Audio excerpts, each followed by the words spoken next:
Vamos a hacer un breve comentario de esa manifestación de cierto buenismo que se ha dado en llamar indigenismo. Y vamos a ver su contenido herético. También brevemente, solamente un aspecto, porque respecto al indigenismo podemos encontrarnos más de una herejía. Yo me quiero centrar en una sobre todo, que creo que es la más evidente. Primeramente, ¿qué sería el indigenismo? Vamos a entender por indigenismo esa creencia en que las sociedades indígenas, que serían las sociedades que viven libres de la influencia del hombre blanco y del cristianismo, son felices, son auténticos paraísos terrenales.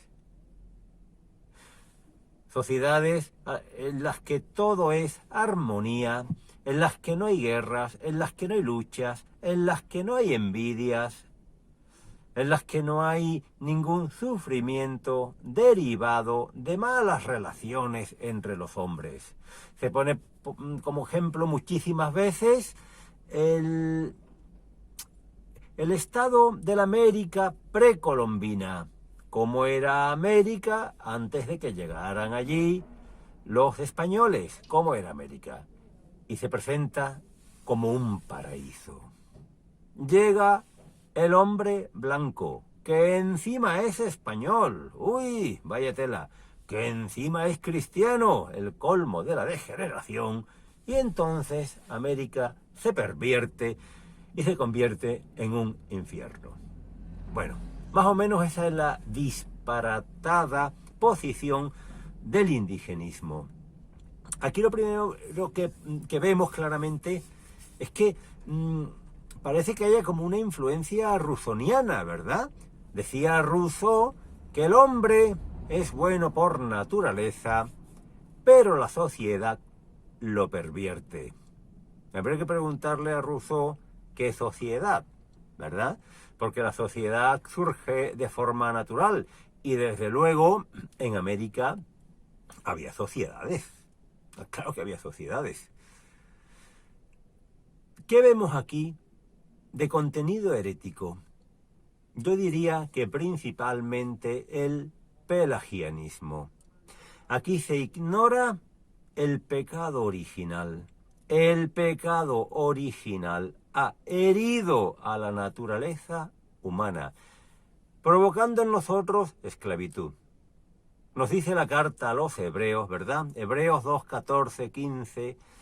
Así como los hijos participan de la sangre y de la carne, así participó él, Jesucristo, de las mismas, para aniquilar mediante la muerte al Señor de la muerte, es decir, al diablo, y liberar a cuantos por temor a la muerte estaban de por vida sometidos a esclavitud.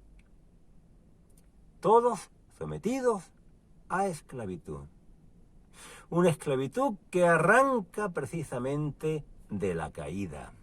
La caída ha alterado toda la creación. Y como parte de la creación, la naturaleza humana.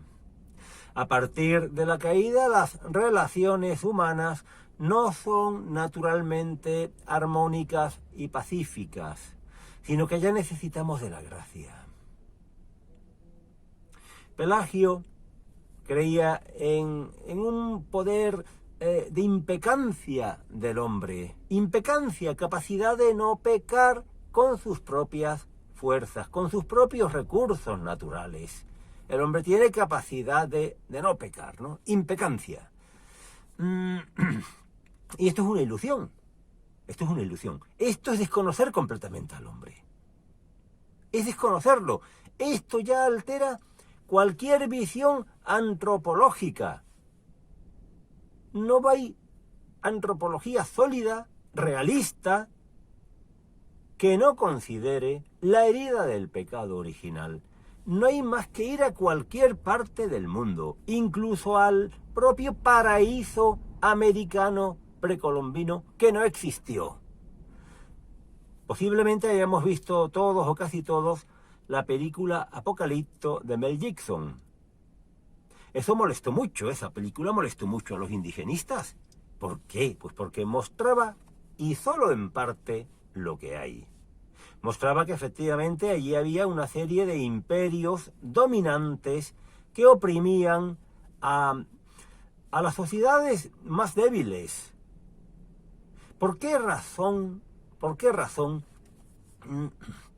fue relativamente fácil para Cortés, en relación a los medios que tenía, la conquista de lo que hoy conocemos como México?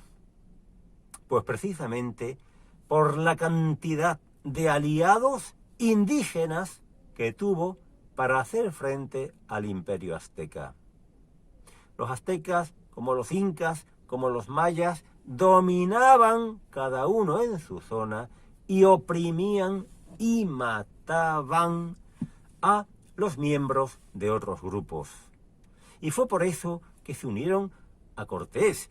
Los conquistadores españoles de América realmente fueron vistos como liberadores que lideraban una resistencia contra el opresor.